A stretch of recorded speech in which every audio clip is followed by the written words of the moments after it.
si Hontiveros dyan sa Senado, ihinto mo na ang iyong murmuro na hearing. Dumiretso ka na sa korte. Tulungan mo yung mga sinungaling na mga witnesses na yan na gumawa na sila ng affidavit, sapagkat idagdag mo na yan sa kaso. Doon din ang bagsak natin, kaya doon ka na pumunta. Huwag ka nang magpa-arte-arte pa dyan sa Senado. Ang dami mong arte. Ako ang ginagamit mo para ikaw ay pumunta sa mas higher position. Alam ko na ang galaw mo, alam ko na yung style mo. Puro sinungaling ang kasama mo. Sa sino ka? Kung ikaw kumuha ka ng sinungaling na mga witnesses, ano ka? Di ba sinungaling ka rin?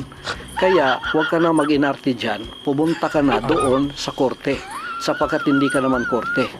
Kasi muro-muro na lahat ang ginagawa ninyo.